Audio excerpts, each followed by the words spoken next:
I request all the participants who are registering outside to kindly come inside and occupy their chairs. Registrations may be continued during tea break.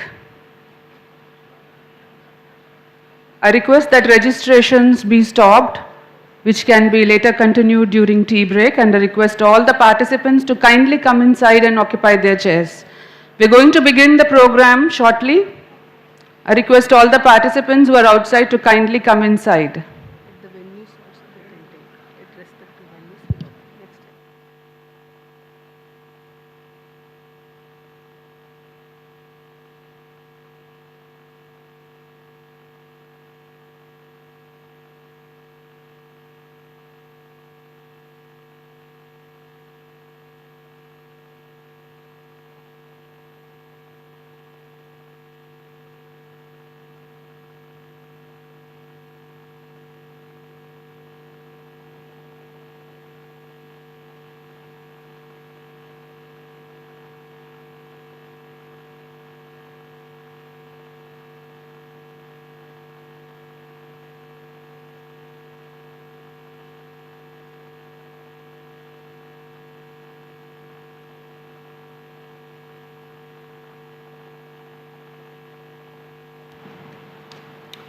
Namaste.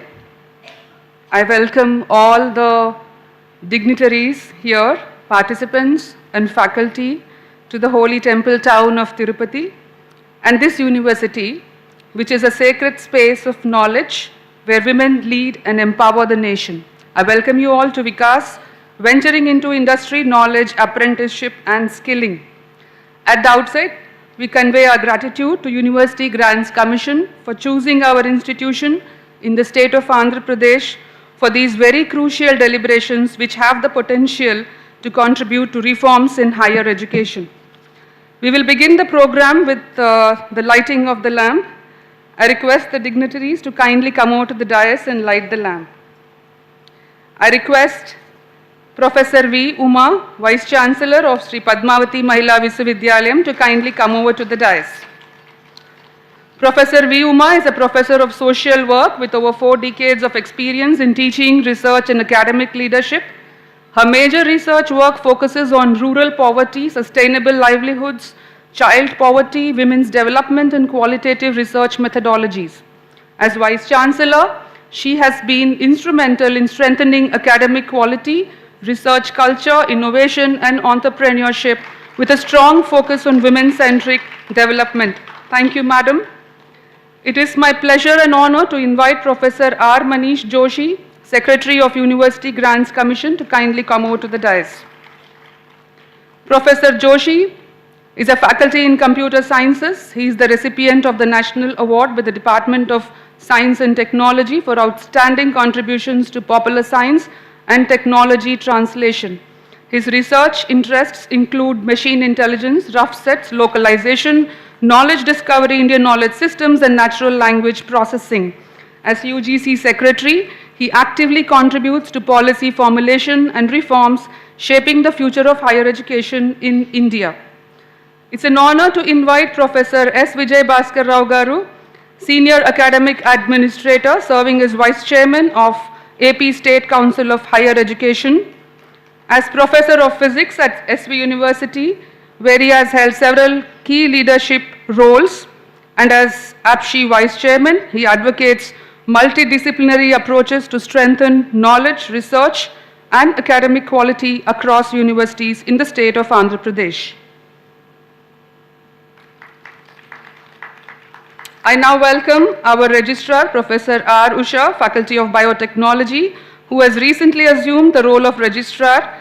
She has over 2 decades of experience in teaching research and academic administration. Her expertise is in biotechnology, nanotechnology, environmental and agricultural biotechnology, sustainable technologies, and application of artificial intelligence in life sciences.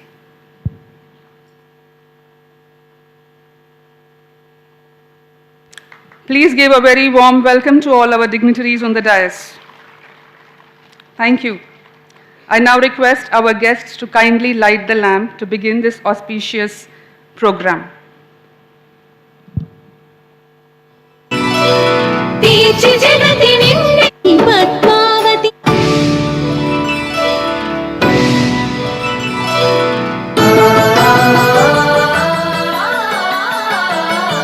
Shri Padmavati మహిళా విద్యాలయమా శ్రీకర విజ్ఞాన విశ్వకళా నిలయమా శ్రీ పద్మావతి మహిళా విద్యాలయమా శ్రీకర విజ్ఞాన Vishwakala నిలయమా హర్షంతో అందుకొమ్ము అభివందన మాలికలు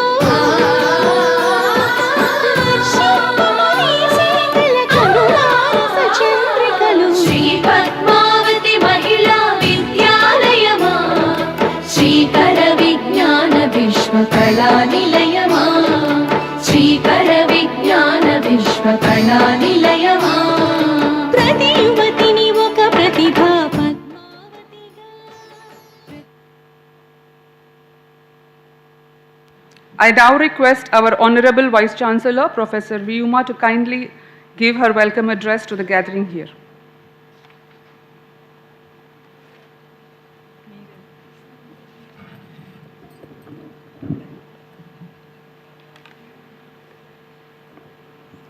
Professor Manish Joshiji, Secretary, University Grants Commission. Professor Vijay Bhaskar Rao, Vice Chairperson, AP State Council for Higher Education. Dr.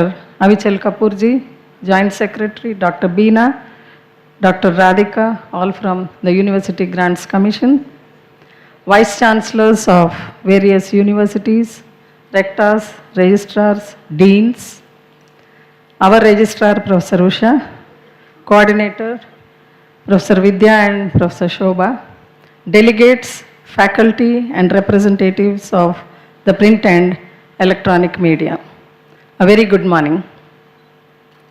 A warm welcome to you all to Sri Padmavati Mahila Visvavidyalayam, an institution dedicated to the cause of women, providing quality education with a focus on all-round development of the students. It is indeed a privilege to be here this pleasant morning amongst you all on the occasion of the VIKAS 2026 workshop for the southern region being organized by the UGC in collaboration with our university. I thank the UGC officials, the secretary and joint secretary in particular, for giving Sri Padmavati Mahila Visvavidyalayam the opportunity to host this prestigious meet. VIKAS, venturing into industry knowledge, apprenticeship and skilling, is a series of pan-India zone-wise conferences launched by the University Grants Commission to enhance industry-academia collaboration and implement NEP 2020 reforms. The key focus areas include apprenticeship embedded degree programs, Swayam Plus modules, and the co-creation of curriculum. The key objective of the VIKAS is to strengthen ties between educational institutions and industries, promote skill development, and operationalize apprenticeship embedded degrees. This is one of the reasons why we have representatives from the industry as well to this conference. The focus of the conference is the conduct of sessions covering the AEDP guidelines, standard operating procedures, and validating the Swayam Plus modules. This initiative is part of a broader push to align higher education with industry needs and develop a skilled workforce for Viksit Bharat. Apprenticeship embedded degree program, on the other hand, are the UGC AICT approved industry-linked undergraduate courses that integrate mandatory on-the-job training, that is apprenticeship, into the curriculum to boost student employability. Announced in 2021 budget, these programs bridge the gap between classroom theory and industry requirements, allowing students to earn credits for work experience. The two key features of the apprenticeship embedded degree program are integrated learning and stipend and certification. It is therefore proposed that higher educational institutions with NAC accreditation or NIRF ranking partner with industries by signing MOUs for the training of the students. In terms of the credit structure, training is aligned with the National Credit Framework with 30 hours of work typically equating 1 credit. Quality assurance being an important aspect, the UGC has established guidelines to ensure academic rigor and quality mentorship by the faculty. Now, these are the issues that we will be discussing today during the parallel sessions that will take place soon after the inaugural session until the lunch time. And you must have seen in the program schedule that all the groups will be making the presentations in the post-lunch session. And we are looking for some concrete outcomes towards the end of this workshop. Now a few words about our dear university, Sri Padmavati Mahila Visvavidyalayam, a Meru institution and a recipient of a 100 crore grant under the PM Usha scheme of the Government of India. The university offers doctoral, master's, 5-year degree, vocational, 4-year UG programs, including engineering and technology and nursing through its 4 schools, School of Sciences, School of Social Sciences, Humanities and Management, School of Engineering and Technology, and the College of Nursing. The university has a strong innovation and startup ecosystem made possible through the Technology Business Incubator, Women Biotech Incubation Facility, Livelihood Business Incubator, TOSI STEP, and many others. A detailed note on this is provided in your conference bags. I request you all to go through it and invite you to visit these when you find time today and know more about the 56 startups that we have, few of which are now ready with their products and ready for commercialization. This is one of our big strengths. We are the only university which has funding from all the 4 flagship programs at the national level and supporting our technology business incubator. Having said that, I wish the conference a grand success with meaningful discussions and presentations. I appreciate the coordinators, Professor Vidyavati and Professor Shobha, and all the committee members who have worked so hard for their organized efforts and planning in making this conference possible.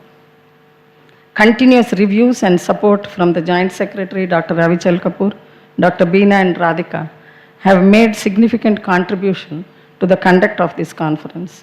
A big thank you to all 3 of them.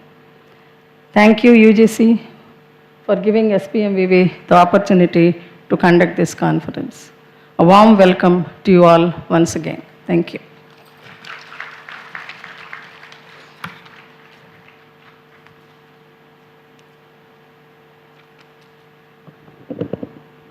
Thank you, Madam.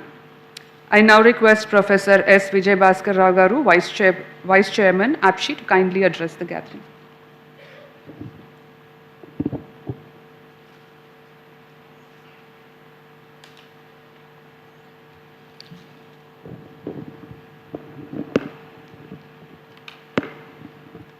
Very good morning to all of you. వెనక కూర్చున్న వాళ్ళంతా కొంచెం ముందుకు వస్తే బాగుంటుంది. సీట్లు చాలా ఖాళీ ఉన్నాయి కదా ఇక్కడ. Why are you going so back? Please come forward. All of you please come. Occupy the front seats. Back side. Come.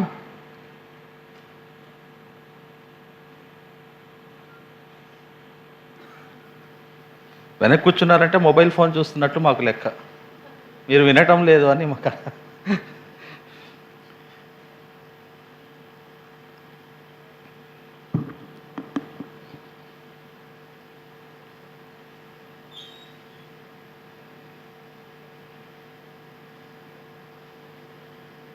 Respected Professor Manish Joshi Garu, Secretary UGC,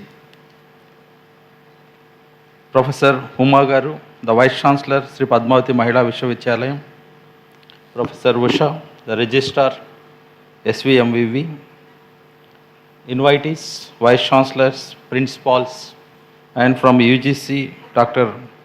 Avichal Kapoor and colleagues, ladies and gentlemen,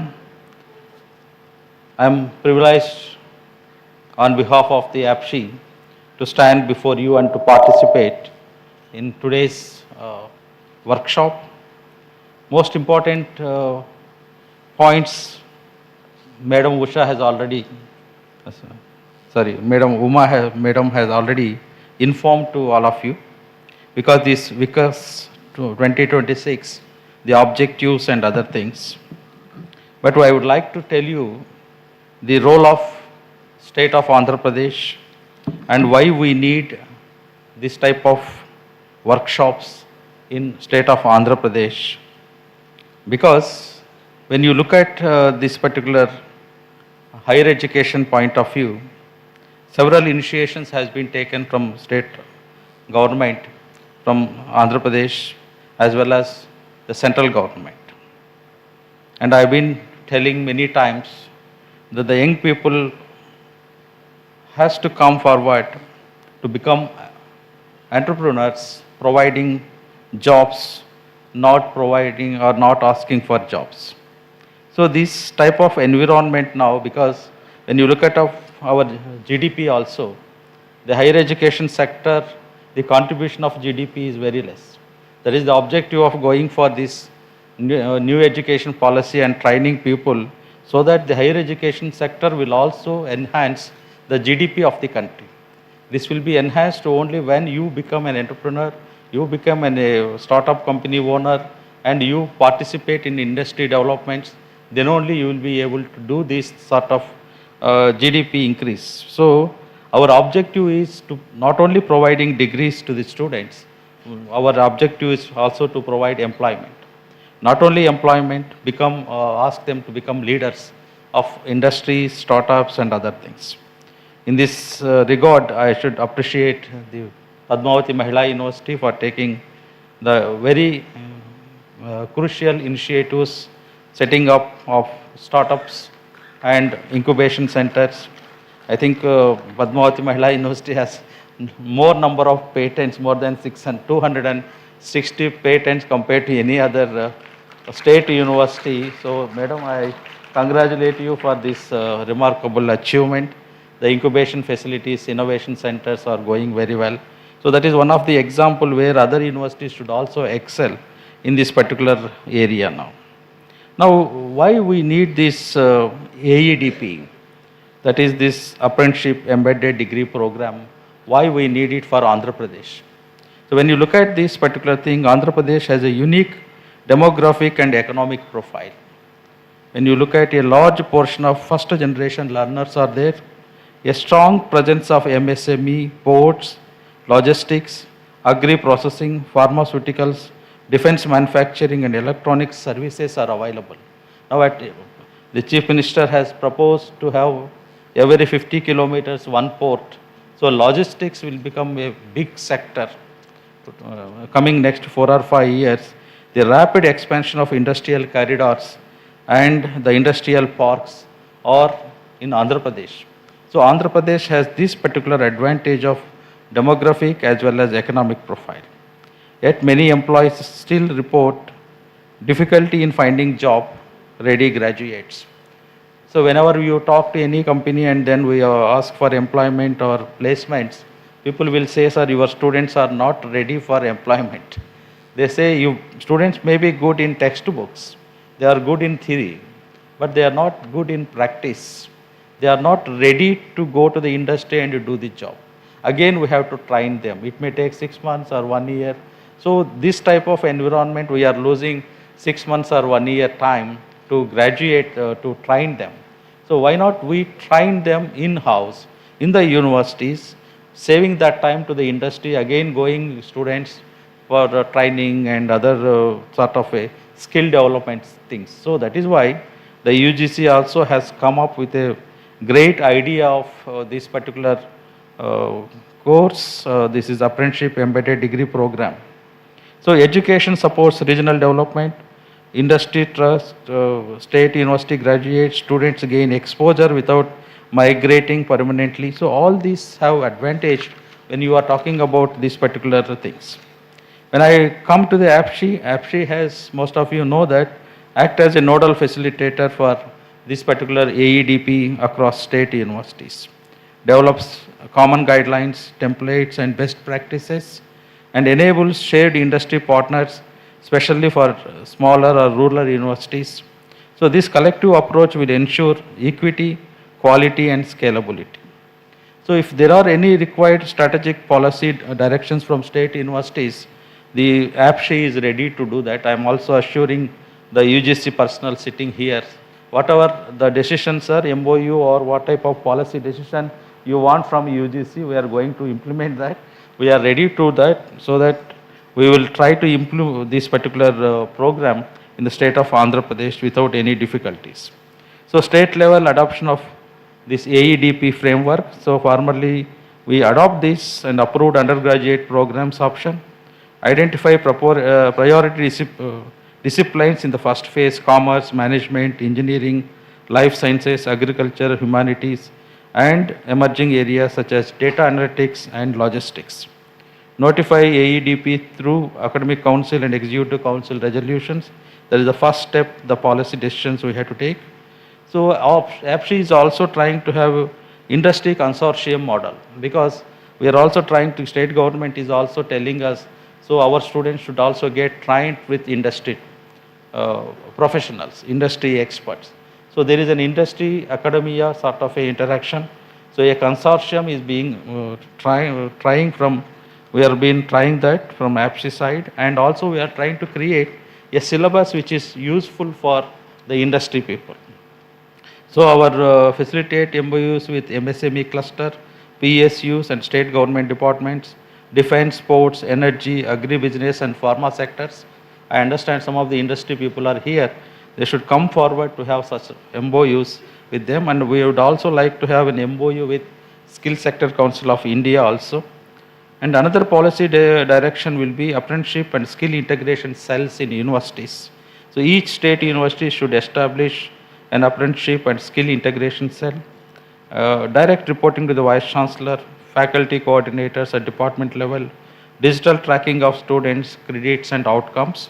That one policy we have to take. Then curriculum design aligned with regional needs and industry.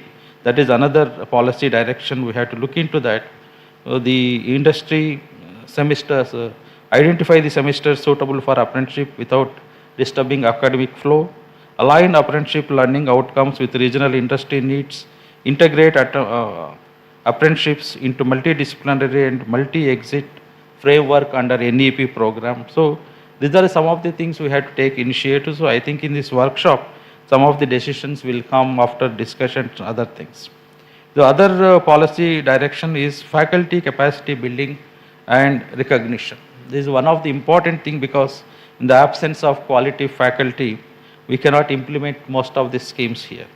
So, APSHI may organize faculty development programs on AEDP design. We are also trying to do that. So, in the next couple of months, we are planning to have industry collaborations and also have some FDP programs, this one. So, faculty confidence is the backbone for these particular reforms here. Student protection and inclusivity is another policy direction. We have to think of that. Apprenticeship must stipend linked wherever feasible, otherwise students will not come forward for that. And learning government departments as apprenticeship host, that is another policy direction we have to look into that. The municipal administration and urban planning, agriculture extension and allied sectors, health data management, digital governance and public service delivery, all these things have a possibility. So, not only depends only on industries, we should also leveraging government departments also to participate in this particular program. So, measuring success, what APSHI should track is APSHI will consider monitoring number of universities implementing this AEDP, student participation and completion rates, sector-wise apprenticeship distribution, transition from apprenticeship to employment or entrepreneurship. So, these are some of the things what we would like to monitor from all the universities. So, I request all the Vice Chancellors, AEDP is not an additional burden, it is an opportunity to reposition state universities as engines of skill development, partners in economic growth, institutions of aspirations for rural and semi-urban youth. So, I take this opportunity to congratulate the Vice Chancellor, Sri Padmavati Mahila University, and also all the staff members of this particular university for taking initiative in this particular thing. So take early ownership of AEDP is required, empower faculty and departments, work collaboratively with APSHI. So I wish this conference a grand success, and we will come out with good resolutions and policy decisions so that the UGC will also have implement this program effectively in all state universities as well as in the country. Thank you for giving this opportunity. Thank you one and all.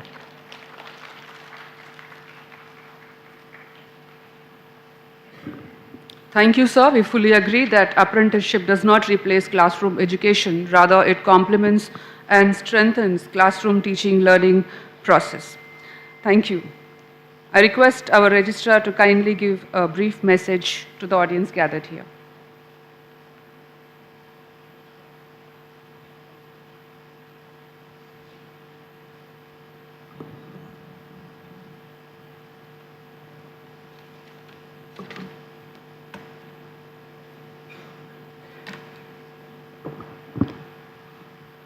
Respected Chief Guest, Professor Manish Joshi ji, Secretary University Grants Commission, esteemed guests of honor, Professor S. Vijay Bhaskar Rao, Vice Chairman, AP State Council of Higher Education, Honorable Vice Chancellor of Sri Padmavati Mahila Visvavidyalayam, Professor V. Uma Madam, Dr. Avichal Kapoor, Joint Secretary from UGC, Mrs. Beena Menon, Under Secretary from UGC, Ms. Radhika, a young professional from UGC, and distinguished Vice Chancellors, delegates, CEOs from industry, principals, deans, directors, faculty members, representatives from various universities and autonomous colleges, and my dear students. A very good morning to you one and all. On behalf of Sri Padmavati Mahila Visvavidyalayam, it gives me immense pleasure to welcome you all for today's UGC one-day zonal conference on VIKAS 2026. The theme of the conference is venturing into industry knowledge, apprenticeship and skilling is highly relevant in the present context of higher education. Bridging the gap between academia and industry, enhancing employability and equipping students with practical and job-oriented skills have become critical priorities to compete globally. The VIKAS initiative of the University Grants Commission is a significant step in this direction, and we are very much honored to be a part of this important national effort and contributing meaningfully to the objectives of national educational policy. Sri Padmavati Mahila Visvavidyalayam, as always, has been committed to empowering women through quality education, research and skill development. Hosting the zonal conference is a proud moment to us. I am confident that the deliberations and interactions during the conference will provide valuable insights, practical strategies, and actionable pathways for universities and autonomous colleges across the southern zone, particularly in Andhra Pradesh.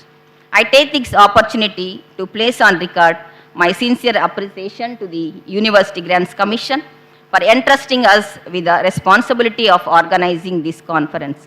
I also congratulate the coordinators, Professor Vidyavati and Professor T. Shobha, for their continuous efforts and the organizing team for their dedicated efforts. Once again, I warmly welcome you all for today's conference, and this conference will become very grand success. Thank you for giving me this opportunity.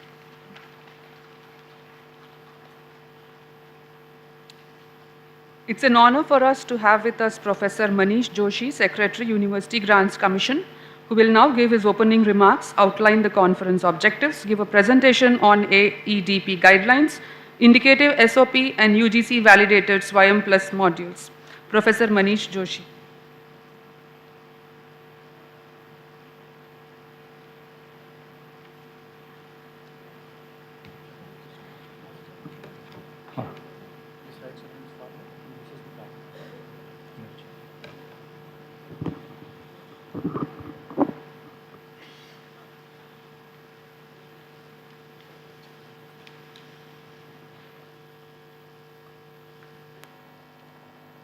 Namaste. Namaste to all of you. It's a very big hall, and I have to move my head from right to left and left to right to see you all. There was a advertisement on the TV that the person was looking like this. They show only this one, that he is moving the head like this one. And it was an advertisement of a TV, like how big the TV screen is, so that you have to look from here to here. So that TV screen, it's far big than that, whatever in the advertisement. So I have to look from here to here. So all of you should be along with me. So let us start with an activity so that I'm sure that you all are in sync. Okay? You are ready? All of you are ready? That's great. So we'll have a clap, one clap. We should have only one sound of the clap, and it's clap for the Padmavati University. We'll have only one clap. It should match with, it should sync with me. Okay? It should sync with me. Okay? So the clap should sync with me. Okay? And only one sound should be there. Only one sound. Is it a one sound? No. So we have to sync. Look at me and at that time only. Okay?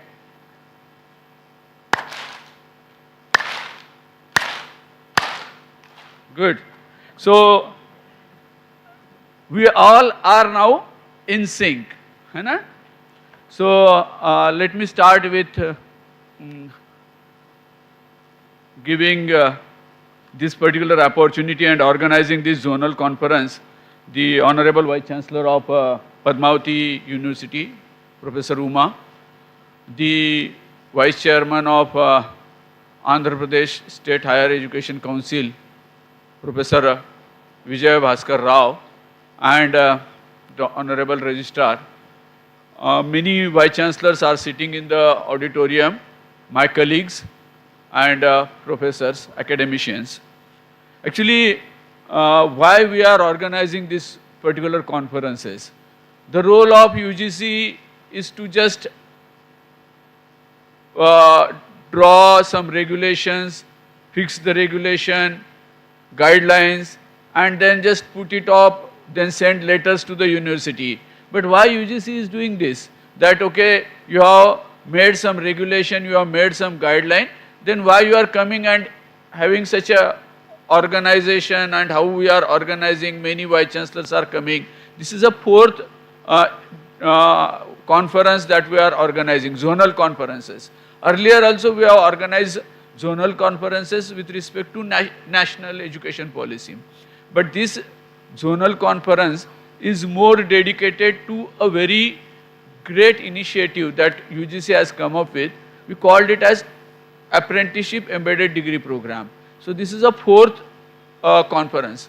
So what is the purpose of this conference? So let me just share why we are planning and why we are having this particular conference, and then I will go with these my slides that are the guidelines, indicative SOP, and the Swayam Plus courses that we have come up with. Actually, as I said, UGC is an apex regulatory body. We all know that around 1200 universities are there in Bharat. It's a very big country, lot of universities, more than 50,000 colleges, more than almost 5 crore students that are in higher education system, and 15 lakh teachers, 16 lakh non-teaching staff. So it's a big system. And being an apex regulatory body, UGC makes regulation for different purposes. The mandate of UGC is for having quality in higher education, maintaining of standards in higher education. So to maintain the standards in higher education, to have the quality higher education for our students, UGC prepares many regulation, many guidelines, and these guidelines are issued, these regulations are notified in the Gazette and are being distributed. But once the regulation or once the letter come to the university, how many of them are read and how many of them are understood and how many of them are implemented? It's a question. Because when we send a letter, say that letter 50% of the people will not even read it. 50% will read it, but 50% will not even, like sometimes there will be queries, that so they will not able to grasp it. Then 50% again out of them will decide that let us implement but will not assign it. So that's why UGC decided that let us go and talk with the stakeholders. So the purpose I have jotted down 6 purpose objectives why we are organizing such a zonal conferences. So the first purpose, we talk about the pedagogy, and to our teachers or to our students we are also saying that you should do peer learning, talk to each other and learn from peers. So this particular exercise, this particular gathering is also to be considered as peer learning. So we want you all to learn from each other. So this particular zonal organization, one of the objectives of organizing zonal level conferences on this AEDP is to learn from each other. Every university, every institution has its own uniqueness, and they have to apply their knowledge, apply their wisdom to implement that AEDP guidelines that has been issued by the UGC. So how they have applied the AEDP guidelines within their own constraint, within their maintaining their uniqueness, that is something that everyone should understand by talking with each other. So that is one thing, that peer learning we are talking about. We are here because many times when we read through guidelines, many things are not clear. We are reading, so we don't understand. When we understand more, when we see some model in front of us. So these particular conferences that we are organizing, UGC is organizing, we are demonstrating a model in front of you. In this conference also, we will be demonstrating 2 models which are from this area only. So 2 higher education institutions who have already implemented AEDP, they will demonstrate in front of you like how they have implemented apprenticeship embedded degree program, what are their effects, what are the students' feedback to them, how they are managing it, how they are coping up with it. So 2 institutions will be demonstrating it in front of you. So when you will see the model, okay, this is how it is to be worked, then you will be able to correlate it more, and then you will be able to implement it very nicely. So the purpose of this particular conference is to peer learning. Then the second one is demonstrating the model. We want to demonstrate the model. Again, brainstorming, when we all, so many intellectual meet. So obviously we will brainstorm, we will see what is the things, how to implement it. So that brainstorming is again one agenda or one objective. Then motivating each other, because we all work in silos, means like there are universities in the same city but they don't talk with each other. So we want universities, we want higher education institutions to talk with each other. When you will talk with each other, you will understand, you will appreciate the efforts taken by another university. So there, or another higher education institution. So therefore, motivating each other, like, okay, whatever you have done is okay, you can learn from that and you can motivate others also. So motivating each other. And it's a platform for industry academia connect. Here we have invited some industry partners also who can help you in AEDP. So these industry people are also here. So you can interact with these industry people, how they can help in this apprenticeship embedded degree program. So this is a platform, unique platform, where we are organizing, where we are arranging the industry people as well as academia people, so that they can talk with each other and have interaction with each other. And the last one is clarity through discussion. Because as I said, the guidelines are there in public domain also. I will also share the presentation, but we always have some question like how can we implement. So whatever your questions, whatever your case study, you can discuss over here. So there will be a platform where we will have some question answer session also. So in that question answer session, you can come up with your doubts, you can get the clarity. So these are the objectives with which we are organizing these zonal conferences, and it's very successful. Like we have one conference, zonal conference in Kolkata in Visvavidyalayam few months ago, and we have met with a small college from autonomous college from Odisha. They have implemented the apprenticeship embedded degree program. So how they have overcome the problems that are there in their college to attract the students, then to mentor them, to convince their parent. So everything that principal madam have explained. So that's a good example for us also to learn. So that sort of interaction is always helpful. So therefore these conferences, zonal conferences, are not grand success from the number of quantity wise, but qualitative wise, the effect wise, the actual implementation will be started. Most of the higher education institution participants, delegates, decides that they will implement AEDP because actually it is useful for the students and it's useful for the institution also. If you don't sync with the new trends, our institute will fail behind. So therefore, जैसे प्रधानमंत्री कहते हैं हमारे कि हमारी बस चल पड़ी है, अगर हम लोग उसमें चले नहीं उसके साथ तो हम लोग पीछे रह जाएंगे. तो ये ट्रेंड है कि यंग जनरेशन क्या चाहता है. Young generation want to have acquire the skill. हम उनको दे रहे हैं या नहीं. तो I will show you the gap and then we'll go ahead. So this is the objective. I really appreciate that you all have come far away to Tirupati.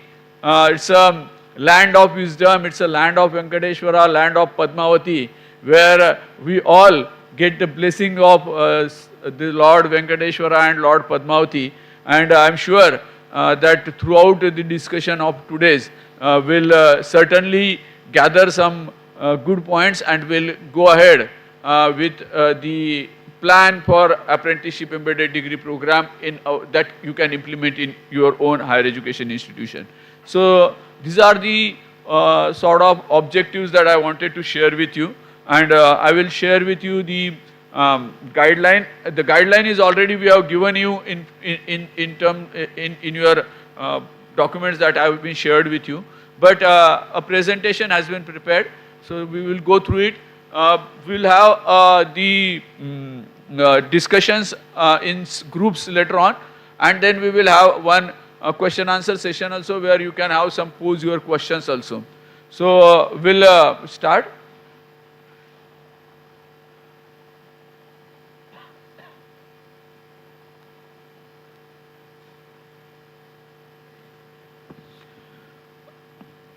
You have some mic, collar mic? Collar mic you have?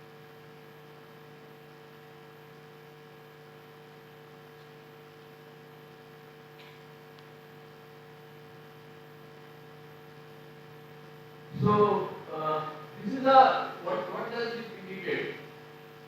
In higher education institution and what industry wants, so there is a large gap, and we as a higher education institution has to agree that there is a gap, because what industry wants and what we give, so that match is not there, there is a disconnect between that. So therefore this particular situation occurs, the breach is not there, there is a gap, the young graduate has come up with some degree, he has some knowledge, but the industry is looking for skill. So industry is not ready to take it, not ready to immediately absorb it. The another one is like, it's a pictorial representation, whatever the higher education institution has given, is a square boxes. The knowledge is in that particular form, whereas the industry was looking in a round shape.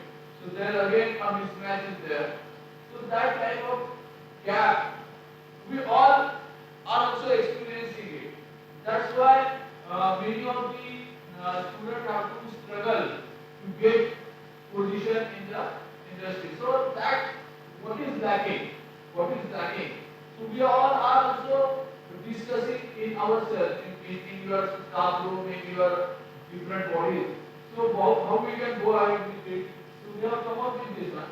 One example is also like what industry expects and what we give in the higher education institution. Our output is obviously young, talented, skilled youth. That should be our output. So that's the expectation from the industry.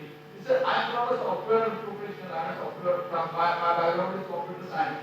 In computer science, this is a general case like the software, what you are expecting a software and what software will provide. There is always a mismatch. You might have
our efforts are going on. UGC has come up with this particular AEDP because we have seen, we have got inputs from different parts of Bharat that this particular lacking is there. So therefore we have come up with this particular apprenticeship embedded degree program. I will just go through the various points of that. This will be for undergraduate program. Either you can convert your existing program to AEDP or you can start another AEDP program. I was coming with a madam of English department, so I was telling her that you can start a new batch of AEDP with very small number, say 10 numbers. So BA English with AEDP. So with 10 students you can start, with 15 students you can start, and then see what industries need the English students. So that's how you can go ahead with it. This is how you have to think of. So the AEDP shall use standard degree nomenclature as notified by UGC. The AEDP at par with regular UG degree program for all purposes. So this AEDP degree is equivalent. It's not a separate one, and like there will be no question. You have to convince the students. That's what that Odisha principal was also telling us. Student graduating from AEDP eligible to take admission to PG PhD program. So same admission norms. These are the this everything is in the guidelines that has been given to you. We just presented some points of out of that. So mark sheet and transcript will explicitly mention the training and the industry establishment where the apprenticeship training was taken. Here we are saying large amount of like the time spent in the industry will be more, And this industry means it should not be a very big industry. It can be even a small setup in your house, but some conditions are given in that one. The AEDP program under statutory or regulatory body council, prior approval needed. If it's a pharmacy program, then obviously PCI permission will be required, prior approval is needed. But if it's a BA, BSc, BCom program, the conventional program, you are already no need of any approval in that case. Your academic council is empowered to give you the permission. Once it's approved in academic council, you can go ahead with this one. From industry perspective, the degree apprenticeship guided by Apprenticeship Act of 1961. Who can do it? So you should have a NAC valid grade score, whatever your NAC score, you can do it. Or you should be in the NRF rank in the university. It's okay. So these are the requirements. Many of us already are having the NAC score, or either you will be in the NRF rank. These are the details of the guidelines. I will just go through it. So these guidelines are launched in or notified in March 2025. So after that, we have conducted the zonal conferences, and many universities in Bharat. We have a table also after that where AEDP has been implemented. So large number have already implemented it. The ownership will remain with the university. Even if the autonomous college or affiliated college is decided to use it, to start it, the university has to take care of it. The university will be responsible. So this particular program is running through university. So the university has to take the responsibility. If yours is an autonomous college or affiliated college, take into confidence the university. So you cannot start directly on your own. So through university only it has to be started. This is the crux of the AEDP guidelines. What we are saying, that let the student work for more time in the industry. So if your UG is of 3 years, then you can let the students to work in the industry for maximum 3 semesters. So half of the duration these students can spend time in working with the industry. So that is the idea. If it's a 4-year program, then obviously 4 semesters they can work in the maximum 4 semester, and the minimum is also mentioned. So if your AEDP program is done, you have designed a AEDP program for a 3-year course. So at least 1 semester should be in the industry, and at most 3 semesters can be in the industry. For apprenticeship, the credit would be calculated in terms of duration instead of notional hours. So for 6-month semester, we are considering 20 credits. This 20 credits will be recorded into the mark sheet or the transcript of the student as a apprenticeship. The condition here is given that the first semester will always be in higher education institution, and the last semester will be always in the industry. So these are the conditions. Now the flexibility is with the higher education institution and with the industry, because both have to come together and then design the course. So therefore flexibility to schedule apprenticeship within the program duration, that flexibility is there. The apprenticeship spell is a semester, means you cannot say 3 months, 2 months, it should be for whole semester to be taken as a one. So we have bifurcated the responsibilities. The knowledge part is with the higher education institution. So you are giving theoretical conceptual knowledge to the student in the classroom, and the skill part, whatever knowledge acquired by the student should be practiced. So that practical part will be done in the industry. So either you can have every alternate as a industry experience, or you need to plan as per your requirement.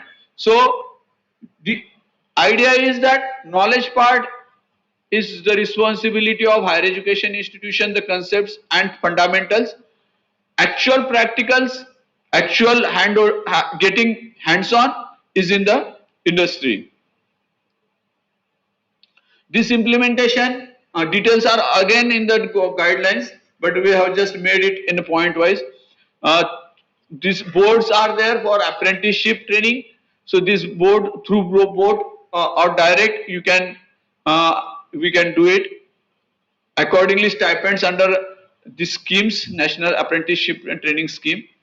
Number of seats to be planned as per the facility and infrastructure. That's why I will request you, I will suggest you, don't go for big leap in first step. Start with small number 10, 15, 20, 25, so that it can be experienced, and once it is good then you can go ahead with large number. So the number of seats, we have not mentioned anything. It's up to the higher education institution and the industry. The industry can accommodate only 10 students, go for 10 students only. Not necessary that in one group, in one batch, all students have to go only one industry. So you can you can have association with three industries, and each industry is going to accommodate 10 students. You can have a batch of 30 students also. HEI to have a formal agreement with the, so these are the other things that help in order to ensure that the students are not left behind, like the students have the students should be taken care of. So these are the details. That's why you have to make an agreement, so that everything will be as per the requirement. So the apprenticeship plan to be developed by the HEI in collaboration with the industry, as I am saying. Obviously, work training description, these all should be planned and designed in accordance with the industry, but you have to plan it. If you don't plan it, then it will not go ahead. So because we are conventional courses, we are running it from centuries. For this university has established in 1983. From 83 we are running BA, BCom, BSc program which are conventional in nature. So you don't have to plan anything about it. But if you are starting a new course, you have to plan, you have to find out where we can place our students. So accordingly, this planning is to be done. So what academic component, because we have said two responsibilities, one responsibility on the higher education institution, one responsibility is on industry, the skill part with industry, the knowledge part with the higher education institution. So how I can bifurcate my syllabus for that particular year, so that this bifurcation of knowledge and skill can be done. So that is to be planned and that is to be designed properly. So these all things are mentioned. Assessment is also we have mentioned, that is quite interesting and that is quite useful to the students also, that we have said. It's a tripartite agreement, so that the students' interest will be protected. We are all doing it for the students, betterment of students, so that they can develop well and they can become industry ready. So therefore, agreement between recognized higher education institution, industry establishment and the student. So that type of tripartite agreement we have mentioned in the guideline. This is interesting. Higher education, the assessment when the student is in the industry, you don't have to call him every week to give some assignment. The industry will evaluate the performance of the student, the performance of the student. So 30% to 40% the industry will evaluate. They will give some marking based on the guidelines that you have designed in the syllabus. So that is also to be fixed before, when you design a syllabus for that particular course, you have to fix that one, like how the marking will be there. So 30 to 40% weightage will be given by the industry. Oblique establishment, when we say don't look for a very big industry. So some conditions that we have mentioned, accordingly a small industry will also do. We talk about MSMEs, large number of MSMEs are there in every cities that we can consider them. Then faculty mentor assigned. So we have to assign a teacher, faculty mentor to every student who is working in that particular industry. He or she will give the marks 30 to 40%, and then a finals after that complete semester, a final seminar presentation or viva that will have weightage between 20 to 40%. So this is a very nice way of assessment, because the students are working practically in the industry, so that industry will evaluate, or that establishment will evaluate the student. So we all universities, higher education institution can do, but obviously whatever the act gives us a territorial jurisdiction, that we have to follow. This is what we have mentioned. Say for example, you have a MOU between the industry, student and higher education institution, but sometimes if the industry defunct, if the industry take back from and decided that we will not accommodate the student, then we have just mentioned the condition. With our rapport with the industry, this will not happen, but it's a condition that we have mentioned. In that case, what you have to do? So these are the roles and responsibilities of stakeholders. As I said, that there will be three stakeholders: higher education institution, student and the industry. So the responsibility of each stakeholder is mentioned over here, that how industry, what industry have to do, and everywhere we are talking about preparation of planning, like how we can go ahead, onboarding the student for training, because the student will come into the industry for the training. So onboarding them, preparation of onboarding to them, how to handle them, then there will be a supervisor requirement on all that one. So that is also mentioned over here. So they have to comply that apprenticeship act also. So that is all mentioned. If the industry has to pay stipend, if it is decided among the HEI and all that, so that also mentioned over here.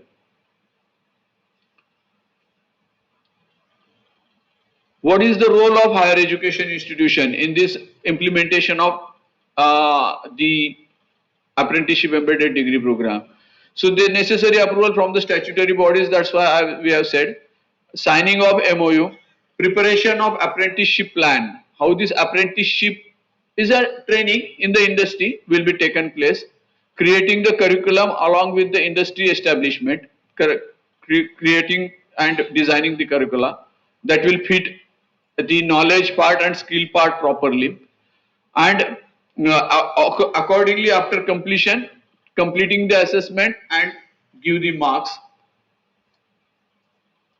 From the student point also, the student or learner or apprentice, we have said that they have to also prepare, they are also part of the stakeholders, submit the training report in the prescribed format to take up the required assessment, to maintain the decorum and discipline during the training in the outside where the student has went, and to complete the apprenticeship and academic learning as per the curriculum.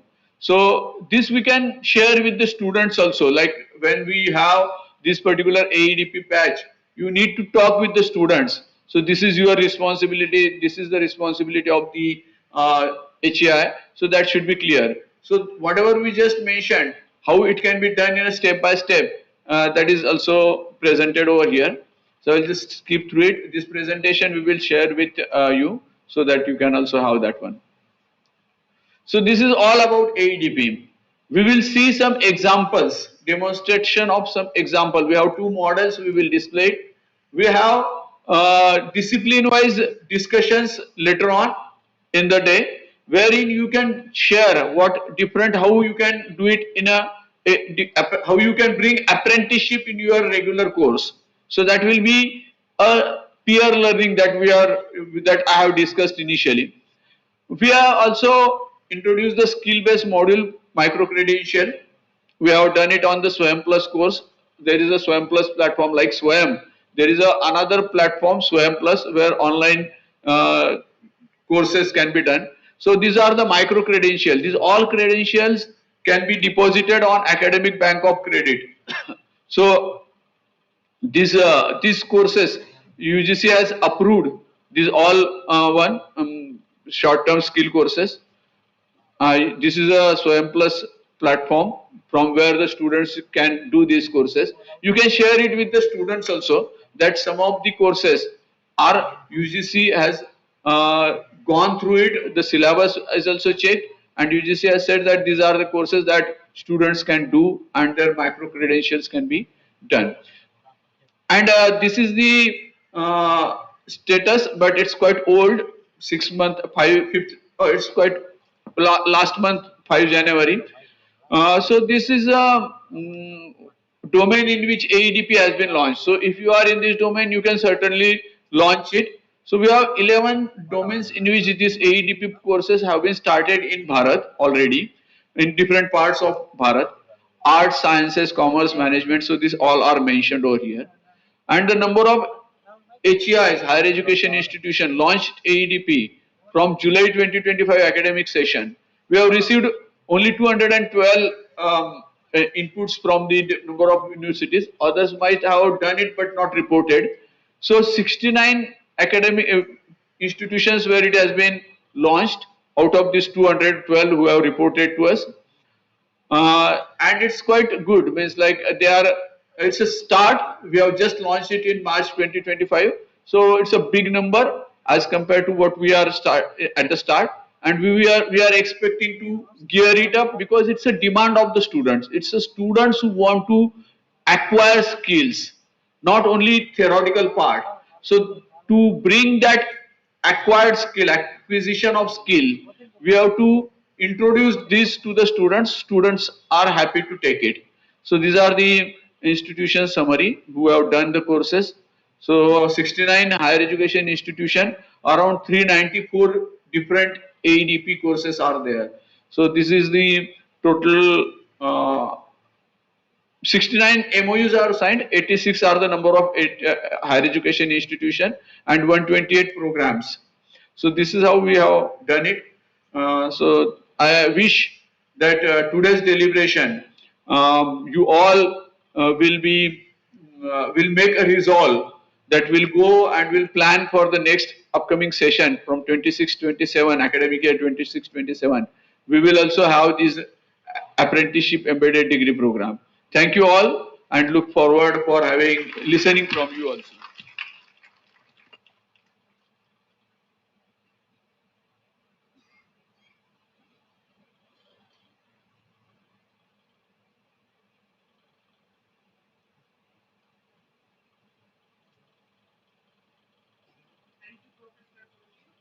That's a very detailed roadmap of the implementation of the AEDP guidelines in colleges and universities.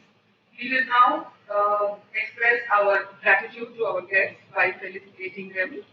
I request our Vice Chancellor and Registrar to kindly felicitate Professor Joshi, Secretary, University Grants Commission.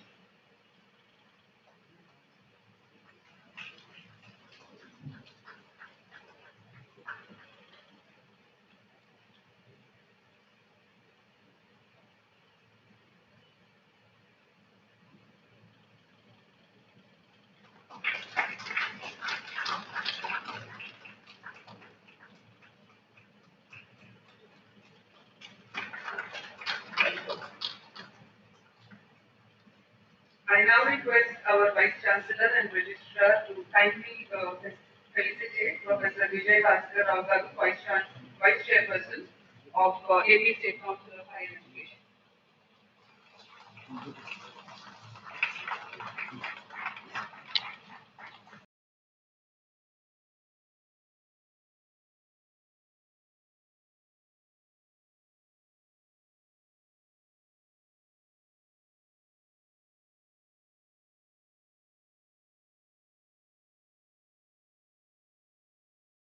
News for various deliberations. The arts group will deliberate in the digital classroom of the Department of Business Administration.